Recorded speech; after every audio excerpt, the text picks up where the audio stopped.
So this is found in Acts 2, and this is a description of the early church, and this is what the author Luke, this is how he describes this early gathering of Jesus followers. He said, they, and that's these new Jesus followers, and again, I've talked about this is actually what I think is the really cool part is, the they is not like 10 people, the they is not the disciples, the they is about 3,000 plus people who had just come to faith in Jesus, who after seeing the power that took place at Pentecost, after hearing the good news of Jesus, these like 3,000 some people look and say, hey, I want to be a part of that. I want what's happening there. Now, I want us to recognize, because I think this is one of those cool moments. These 3,000 people, they didn't have the Bible yet, because the New Testament at least, because they were writing it. So all of that would be written. They had stories of Jesus. They had eyewitnesses, apostles of Jesus who followed Jesus, who were telling them about the good news of Jesus. So something happens, something takes place where the power of the Holy Spirit, the power of community, the power of the message of Jesus comes together with these 3,000 people, and all of a sudden, it turns into this picture. Listen to this. These 3,000 people, devoted themselves to the apostles' teaching and to fellowship, to the breaking of bread, and to prayer. Now, we've gone through this, and we're going to continue to go through these statements here.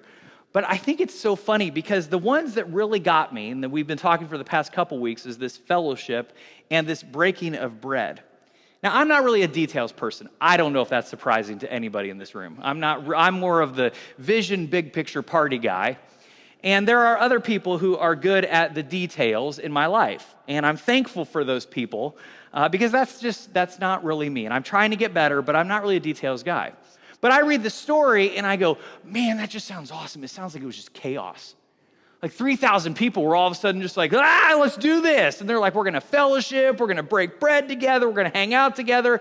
And you and I both know that there was somebody, and I don't know if they were a Debbie Downer, but they were a detail, because details people aren't Debbie Downers, we need them. But there's the details person that goes, I don't know how this is going to work. I mean, where's the bread coming from? How are they all going to break bread together? How's this supposed to work? Then they begin to look at it, and they're like, and they fellowship together? Well, how do you get 3,000 people into fellowship together? Real fellowship. Let's try that. How does that work, right? Here's the cool thing about this. It appears that it was just an organic thing that happened. That something incredible happens with the community of Jesus.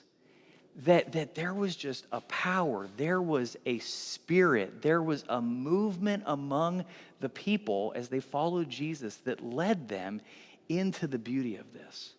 Now, some of that goes back to what we talked about, the apostles' teaching, that they focused on Jesus. They focused on the way of Jesus. They focused on the love of Jesus. And when you focus on the love and the grace and the mercy, the generosity, the goodness of Jesus, when you're in community together, what do you want to share with each other? Grace and goodness and love and peace. I mean, that's what we want this place to be. You don't want anybody to feel like a stranger. You want everybody to feel like a part of a family, not in a weird way, but part of a family, right? I mean, things can get weird, but we want it to feel like family, feel like goodness, feel like love, feel like grace taking place. And I think that happened as they focused on this way of Jesus, that's what Jesus is about. So it goes on and it says, everyone was filled. Everyone. Everyone was filled with awe at the many wonders and signs performed by the apostles. All the believers were together. They had everything in common. They sold property and possessions to give to anyone who had need. And I think, as we think about that, like, here are these people, and they look around and they say, you have a need? Let me take care of that for you. Hey, I saw that you were, this is going on in life, and we just want you to know that we're here to make a difference and help you. And I think, again, this happened because people were looking to make a difference in each other's lives.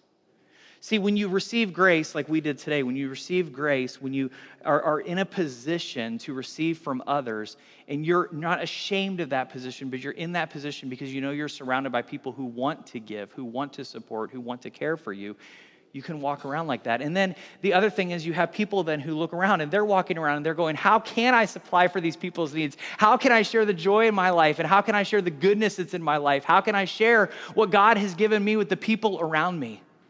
And so apparently they began to have garage sales and they began to say, I don't need this junk around. They began to say, hey, what can I do to care for the people around me because I see the needs that are taking place. And people were just willing just to do it. Like that is just such an awesome, beautiful picture. It says every day they continued to meet together in the temple courts. They broke bread in their homes. Again, the detail people are like, well, how did you decide that? Did they go like alphabet? Like, were they like the A's and the C's? You guys go down to this neighborhood, the D. I don't know. I just kind of wonder if they open their doors. Sometimes we talk about in the ancient world, there was a little bit more of a communal reality. There's a little bit more of open court living. So, I wonder too if they just said, hey, I saw you at the temple. Come have dinner with us tonight. Looked over here and they're like, hey, I saw you over there. Why don't you come with us, right? It's one of those things of just open hospitality. I don't know who's going to show up, but, we're just going to be open to that. Now, I don't want to, this is not a brag. Just hear me out on this. We try to live this out at our house.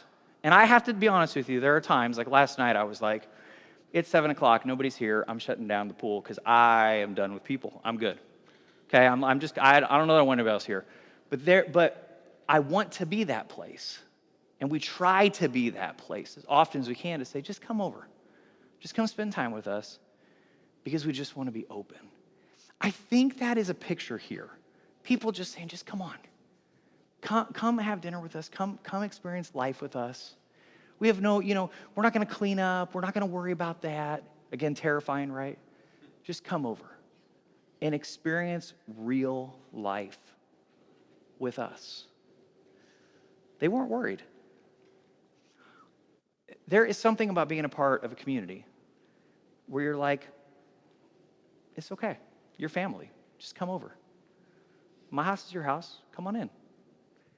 Something was going on like that. It's perplexing. It's amazing. It's beautiful. Now, I'm not saying that we should all walk in here and start handing out cards with our address and be like, hey, I don't know you, but you should come over later. That could be weird, right? But are we the kind of people that are building those kind of friendships, those kind of relationships with the people around us, that we're worshiping with, that we're serving with, that we're in community with? Let's build that kind of community, because that's what I see here, this beautiful community. It goes on, it says they praised God. They enjoyed the favor of all the people. And again, we've talked about this. This is so beautiful that when people thought about Christians, they liked them. When somebody said, oh, here come the Christians, everybody was like, wonderful. We've talked about it in our world today that sometimes people say, here come the Christians, and everybody goes, oh, great. Here come the Christians. They're going to poo-poo all the stuff because they're always offended by things. They think everything's about them. They don't know about history, so they even think the Olympics are all about them and making fun of them. No, it's not, folks. That's not what was going on. We're not supposed to be people who are grumpy. We're not supposed to be people who walk in and judge everything. We're not supposed to be people who walk into the world that people look and begin to run the other way because the Christians just walked in the room. It stinks that something happened to the reputation of the church that people look at the Christians and want to run the other direction.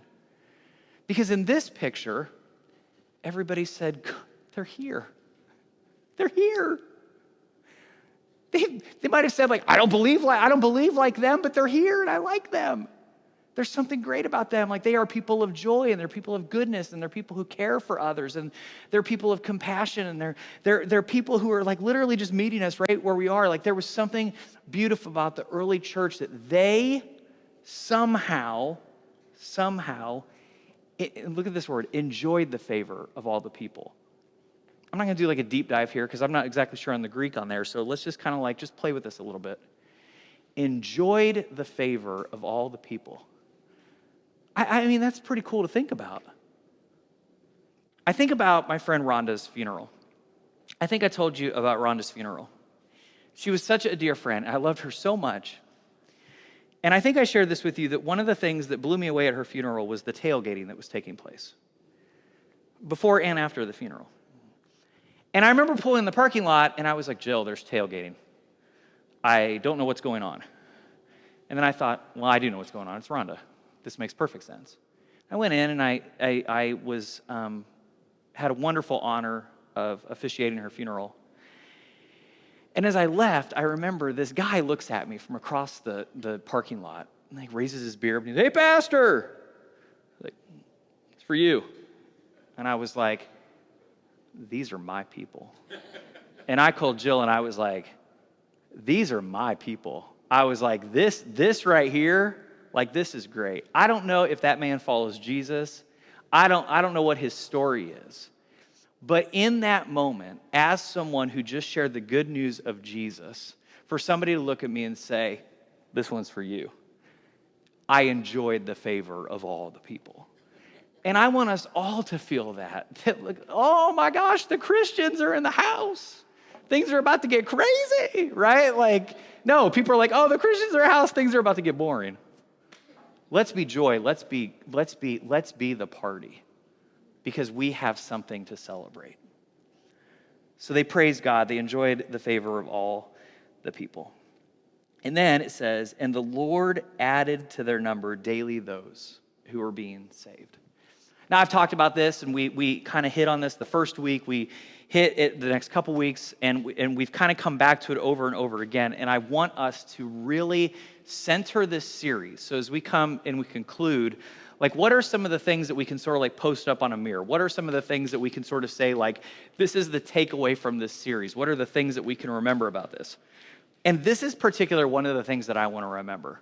That I think that there's a spiritual aspect to this salvation thing here, because we talk about that, the salvation of Christ, that through the death, the resurrection of Jesus, we experience new life, right? That's the story of baptism. That's the salvation experience. And that is the spiritual piece, but there is a very pragmatic reality to living out the way of Jesus, that Jesus is not simply a ticket to heaven. Jesus is not a get out of hell free card. Jesus and his salvation impacts us in the here and now. That, as I try to talk all the time about, that the reality of the way of Jesus is that we are people who are pulling heaven into our world today.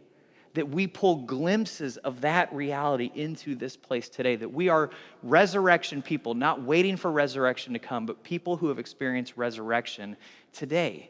I mean, this is the power of worship. I know, Jeff, we've talked about this before, that one of the beauties of, as we sing, as we celebrate together, is that we are joining all of heaven in worshiping God. That Rhonda, my dad, other people that we have lost, that we don't know how all that works. We don't know the timing of all of that, but what we know is that we are joining with all of creation, that we are joining with all of those who have gone before us in worship of Jesus. That's amazing. Can we just pause? Can we stop? And recognize, I mean, really? I don't know about that, Ryan. Man, I'll hold on to that hope all day, because this world is bad enough. I want some hope. And my hope is found in the faith, in the goodness, and the mercy, and the love of God. That is not that I just see pieces of here, but I know that the fullness of all of that is in heaven. And that I, as a resurrected person, as a person of the resurrection in this life, who has new life through Christ, I pull that into this world today, right? That is a beautiful, powerful picture. Now, the way that I see that the early church described this was that they talked about that the number of those people experiencing that reality, that the only way to describe what was taking place in their life was saved. Yes, saved into the way of Jesus, saved by the life, the death, and the resurrection of Jesus, but also saved by the experience that they were having in this community. That the only way to describe how their life was different before the reality of Jesus' community and after the reality of being a part of Jesus' community was that they described it as being saved. One of the mantras, one of the statements, one of the things that I've been landing on a lot is that my concern is today that there are a lot of people who want to be saved from the church and not saved in the church. That how many people we talk to, and I experience this when we do events and we're out talking to people, that people kind of look and they look at the church and they go, I don't know. It's great that you guys have that, but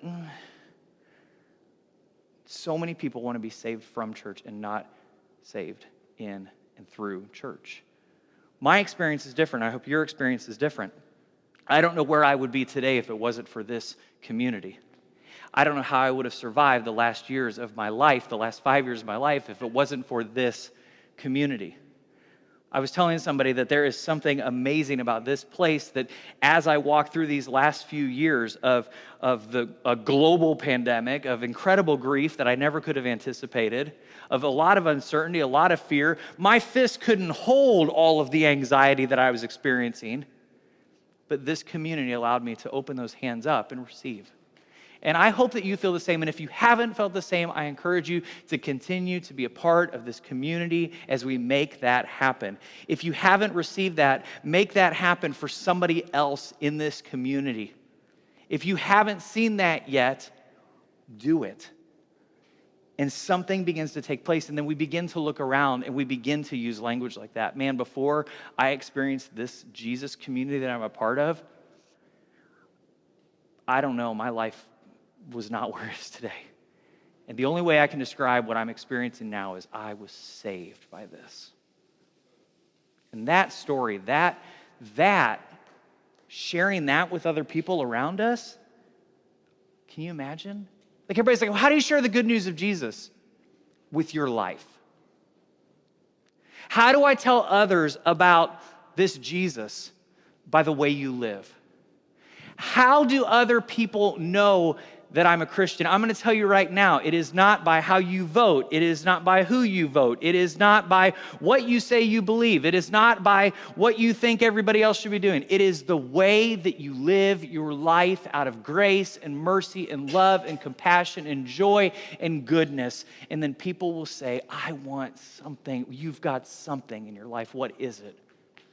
It's Jesus. And it's a community that I follow, or the community I'm a part of that follows Jesus, right? It's not hard. It's not complicated. There's something really powerful about this. So that's why I think their numbers were added daily to those that were being saved, because I think their story was so powerful, because their lives were being changed, and they were people of goodness and joy. And in 2024, what would it look like for people to walk around with goodness, joy, love, compassion, grace, and most of all, hope? I want to be a part of that. So let's keep going on this, because here's my question for us. How? How did they get there? It seems impossible. When I read this, when I talk about it, of course I'm preaching it, and I'm supposed to preach us towards something, but sometimes those somethings sort of seem a little bit out of reach because we're just kind of keep walking towards it. But this was actually taking place. This was actually happening. How? Well, did they try harder? I don't think they tried harder, because you look at the church at Corinth, man, it was a mess. Those people were a disaster. Paul's like, you guys don't even know what you're doing. You guys are a total mess. He's like, it's not because you're trying harder. We have other books in the Bible. James talks about that. He's like, well, you just, do the good works. Just keep working. And there's some of that. But then other people come back and they're like, no, it's all grace, man. Like, that's how you make this work. Like, so how?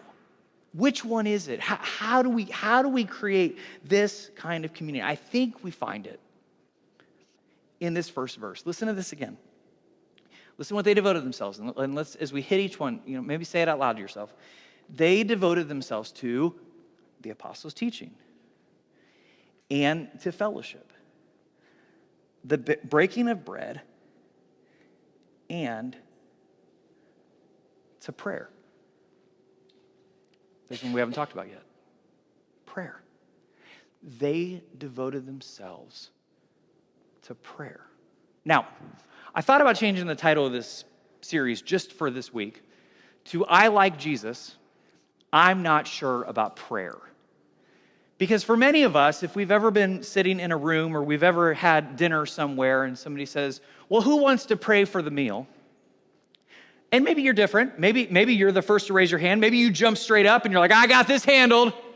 I got this. But even me, I feel this sometimes. I look around the room and I go, anybody else? Usually I make the excuse and say, well, I'm off the clock.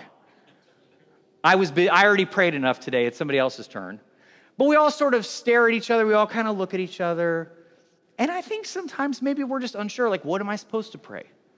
How do I pray? Is somebody going to judge me if I say the wrong thing? Listen, prayer can be weird. But prayer is so critical.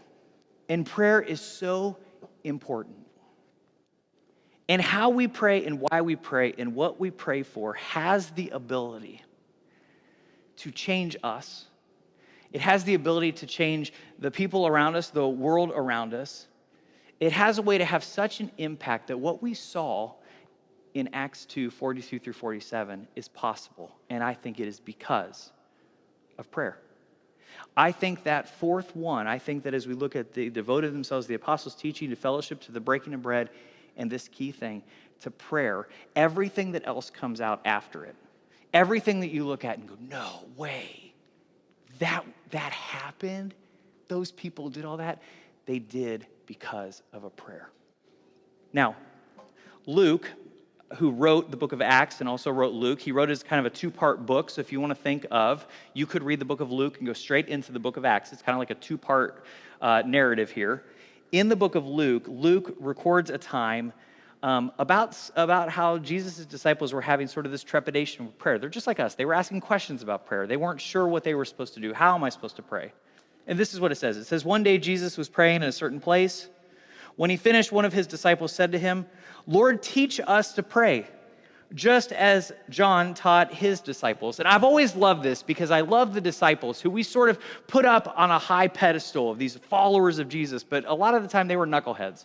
A lot of the time they didn't know what was going on. A lot of the times they were asking lots of questions. And in fact, I think they were asking a lot of questions that some of us are afraid to ask.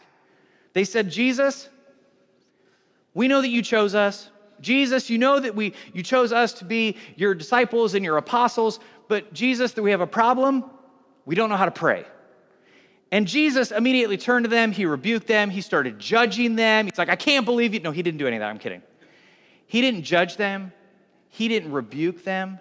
He didn't say, I can't believe you guys don't know how to pray. He taught them how to pray.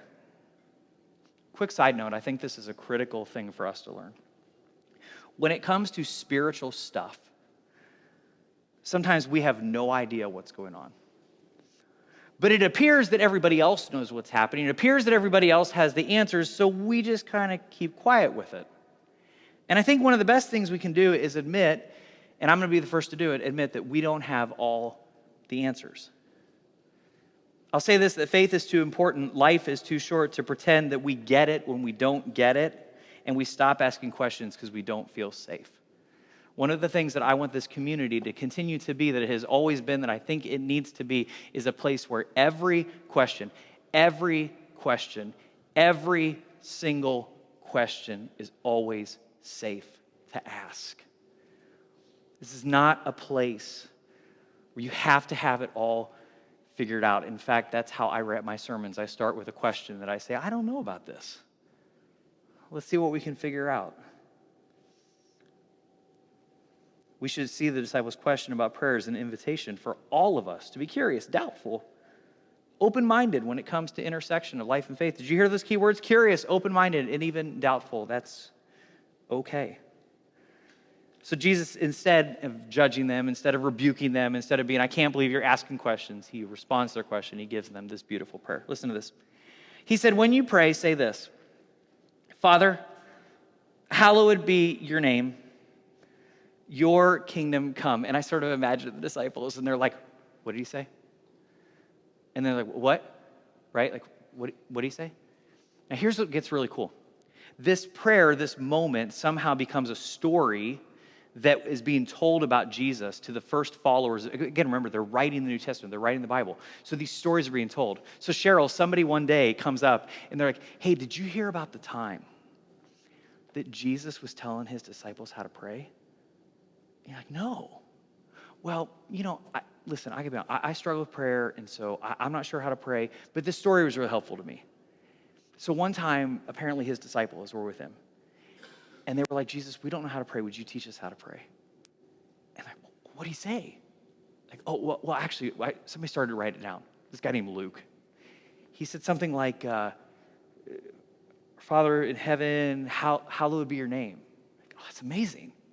Well, then over here, like the story gets told again, Chris, and somebody's coming over to Chris, and they're like, Chris, did you hear this story? And they're like, okay, well, apparently, like, people are asking, how do you pray? And like, so he responded, and he's like, this is what you should pray. You should pray our Father in heaven. And he's like, oh, but wait a minute. Oh, but this guy Matthew, actually, he said that the story went this way. And so he opens up his book, and he's like, Matthew says, your kingdom come, your will be done on earth as it is in heaven. So what's really cool is all of a sudden we see these communities are having this conversation about this prayer that Jesus was telling. And the Luke people were like, well, he says, hallowed be your name, your kingdom come. And then as they began to get a fuller understanding, Matthew comes along and he's like, well, actually what he really said was, your kingdom come, your will be done. And this is the trigger, this is the important part, on earth as it is in heaven. Because why? Because guys, that's what they were experiencing. They begin to put their theology into the stories of Jesus, of what they were experiencing. Because the only way they could describe it is say, as they looked around the communities, they saw what was taking place, as they were being saved from what the world was like into what it could be, they began to say, this is what it is like in heaven. And somebody brilliant looks over and goes, you mean that the church, what we're experiencing as a community, that we should have on earth what it's like in heaven? Somebody goes, write that down. Somebody write that down, because that's what this should be like. We should experience on earth as it is in heaven. And so they began to pray this, your kingdom come, your will be done on earth, it is in heaven. And then it goes on. The prayer then from there, this is so cool. The prayer begins to focus on a life filled with daily provision and gratitude, forgiveness and love, a desire to be led to a God-given path of goodness. And we see that this prayer, this specific prayer, becomes a prayer calling us away from greed, away from resentment, away from selfish desire, toward a life of peace and love and goodness. This is a prayer to live a radically different way because it's asking that our lives would be a mirror of heaven. What would it look like? What would it look like if you and I, as one of our practices, right? Because now you know this practice, and if you didn't know about it and you still think it's weird, that's fine, because you should ask questions. If things are weird, that's fine. But this is a good practice, there's something about releasing things and receiving. There's something powerful about that. But wouldn't it be also as amazing to wake up and say, our Father in heaven, hallowed be your name. What if I put this in my own words? Let me try that. God, creator, sustainer of all things. I see your majesty. I feel your love. God, I pray that what you want for this world, what I see in Jesus, will come to pass. Would you help us to be people of grace? Would you help me be a person of grace and forgiveness and love? Help us to do that by being grateful for what we have before us, for being good stewards of the gifts that you give us. Help us to be people who forgive one another in the light of your forgiveness. Help us to be the kind of people who run away from what hurts and marginalizes and tears down and walks into that which mirrors the goodness of heaven. Now, those words I wrote as a personal prayer for me as I looked at the Lord's Prayer, and I said, what would these words look like if I said them every day? And what I want to do is I want to help you create your own words, because I think praying words like that have the power to transform a gathering of humans into a community of belonging, grace, and compassion so beautiful that everybody is awestruck by it. Jeff, what would happen if you looked up every day? And I don't know, maybe you do this. Every day if you said, Lord, however you want to describe God, however you think about God in those moments, somehow about his majesty and his love and the reality that he's the big enough to be the creator of the world and loving enough to carry me and my burdens and know me by name. Like, what would that look like for you to say that, to start with that? And what would it look like for you to look and say, God, I know that your desire is for this world to look the way that you want it to be. And then to say, God, would you help me to live that out? Would you help me that my life would be a mirror of heaven? Because frankly, I know that I can't do it on my own, right? Jeff, I don't know. I don't think, right? Like you're not sitting there going like, oh, no, I'm fine, I'm good. Like prayer is hard. But that prayer is not hard. That prayer is hard because it actually means we're going to feel some conviction about how we pray and what we pray for. That prayer is hard because it's a challenge to us to live a different kind of life. But like he gives us the words. The prayer of Jesus here, this is what's really cool about the Lord's Prayer. We sometimes pray it like ritual, but I've heard it described by people as scaffolding. Jesus is saying, the way you want to pray is like this.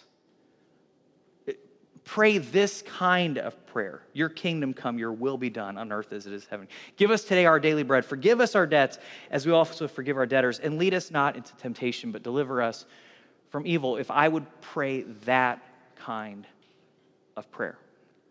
That's what he's saying that we should do. Now, what's interesting is before this prayer of Jesus, we find some other words of Jesus about how we shouldn't pray. Listen to this, because this is a huge piece for us. Matthew 6:5, and when you pray, he says, do not be like hypocrites, for they love to pray standing in the synagogues and on the street corners to be seen by others. Truly, I tell you that they have received their reward in full. I preached on this before, but I think this is a huge thing for us to learn if we haven't heard this before. They receive their reward, and some of us get mad and we're like, that's not fair. Why did they get their reward if they're hypocrites? Well, they did get their reward. They wanted to be seen by others.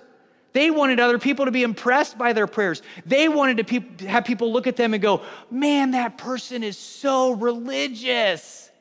Oh, I wish I could be like that person. Talk about missing the point.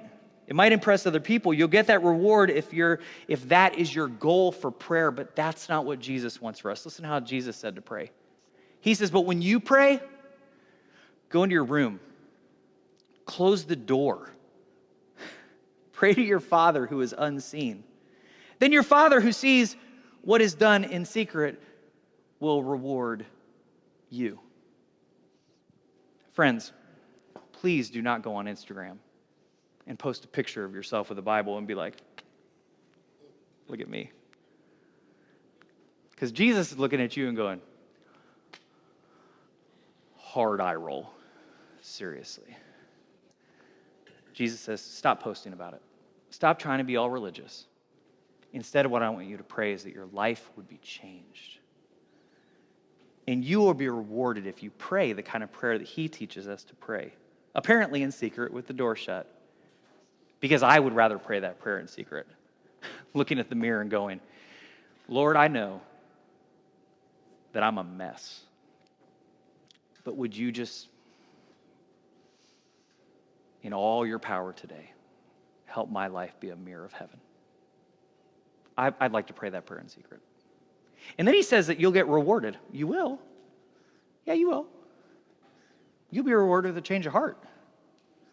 Devotion to prayer doesn't mean always getting the words right or saying the right things in the most beautiful way, but it does mean that your life and my life together will be a mirror reflecting the goodness of heaven to our world.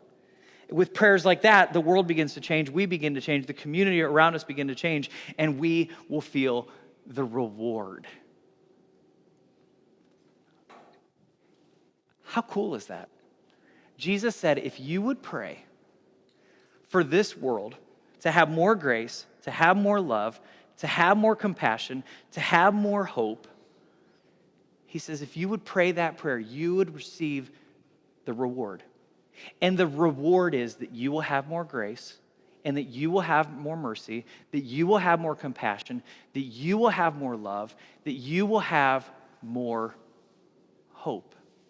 You'll get that reward. Now, if you don't want to be a person of grace and peace and compassion, well, you sound like a person who wants the world to be more like hell.